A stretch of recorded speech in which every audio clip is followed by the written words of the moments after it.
একটি খাবার। ডিমটা ছিল খুবই টেস্টি এবং গাছের মতো দেখতে খাবারটি ছিল খুবই অত্যাধুনিক একটি ডিশ, যার মধ্যে পানি দিলে খাবারটি উপরের দিকে উঠে আসে। মায়ও তাদেরকে বলে, তোমরা হয়তো এই ধরনের খাবার আগে কখনো দেখোনি। এটি হচ্ছে পলের স্পেশাল একটি ডিশ, যার জন্য সে পুরস্কার পেয়েছিল। এসব শুনে স্কাই কিচেনে গিয়ে পলের ওপর রাগ দেখাতে থাকে আর বলে, তুমি কি এটা প্রমাণ করতে চাইছো যে তুমি আমার থেকে ভালো শেফ? এর উত্তরে পল কিছু না বলে স্কাইকে একটি ডিশ রান্না করে খাওয়াতে বলে। স্কাই রাজি হয়ে যায় এবং পলের কিচেনের মধ্যেই একটি ডিশ ট্র্যাডিশনাল ওয়েতে তৈরি করে। কিন্তু পল সেই সেম ডিশ স্কাইয়ের থেকেও অনেক কম সময়ে আধুনিকভাবে তৈরি করে স্কাইয়ের সামনে তুলে ধরে। স্কাই পলের রান্না করা ডিশটির গ্রান নিয়েই বুঝতে পারে পল অনেক ভালো রান্না করেছে। সে কিছু না বলেই চলে যায়। সে যাওয়ার পর পল স্কাইয়ের ডিশ টেস্ট করে মুগ্ধ হয়ে যায়। স্কাই তার রেস্টুরেন্টে ফিরে মন খারাপ করে বসেছিল এবং তার বাবার বলে যাওয়া শেষ কথাগুলো মনে করছিল, যখন তার বাবা বলেছিল, তোমার মধ্যে শেফ হওয়ার কোনো যোগ্যতাই নেই। অপরদিকে স্কাইয়ের বাবা তার বন্ধু মিস্টার হং এর সাথে দেখা করে। মিস্টার হং এর কাছেই সে স্কাইকে ছোটবেলায় রেখে গিয়েছিল। মিস্টার হং একজন রাঁধুনি যে স্কাইকে বড় করে তুলেছে এবং রান্না করা শিখিয়েছে। স্কাইয়ের বাবা বলে সে স্কাইকে দেখতে চায়, তাই সে তাকে ফোন করে আসতে বলে।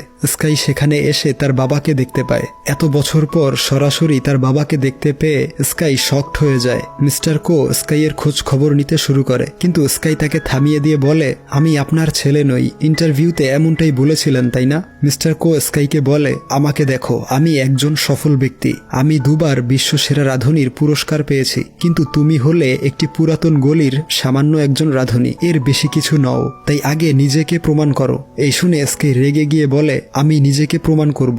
সফল হতে হলে নিষ্ঠুর হতে হয় না, সফল হয়ে গেলে অহংকারী হতে হয় না, এবং সেই পুরাতন গলির সামান্য একজন রাঁধুনি হবে বিশ্বসেরা। এই বলে সে চলে যায়। এরপর সেই কুকিং কম্পিটিশন শুরু হয়। বিচারকরা উপস্থিত হয়েছে সব থেকে ভালো শেফকে বেছে নেওয়ার জন্য।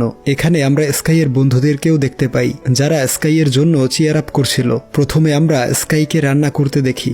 স্কাই একটি চিকেনের চামড়া না কেটেই মাংস আলাদা করার টেকনিক দেখায়, যেটা দেখে সব অডিয়েন্স এবং বিচারকরা অবাক হয়ে যায়। এরপর সে নিজস্ব স্টাইলে রান্না করতে থাকে। অপরদিকে পল আধুনিক স্টাইলে রান্না করছিল এবং পল খুবই অল্প সময়ে একটি সুইট ডিশ তৈরি করে ফেলে। নির্দিষ্ট সময়ের আগেই রান্না কমপ্লিট করে তার ডিশ বিচারকদের সামনে প্রেজেন্ট করে। অন্যদিকে স্কাই তার পুরনো স্টাইলে রান্না করছিল, বিধায় তার প্রতিযোগিতার সম্পূর্ণ সময় প্রয়োজন পড়ে। এরপর বিচারকরা তাদের খাবার টেস্ট করে। দুজনের খাবারই সমান টেস্টি ছিল, আর রেজাল্ট দেয়া হলে দেখা যায় দুজনই সমান নম্বর পেয়েছে। কিন্তু যে কোনো একজনকে জয়ী ঘোষণা করতে হবে। একজন বিচারক স্টেজে উঠে বলে, রান্না হলো একটি আর্ট, আর এই কাজটি নির্দিষ্ট সময়ের মধ্যে করতে হয়।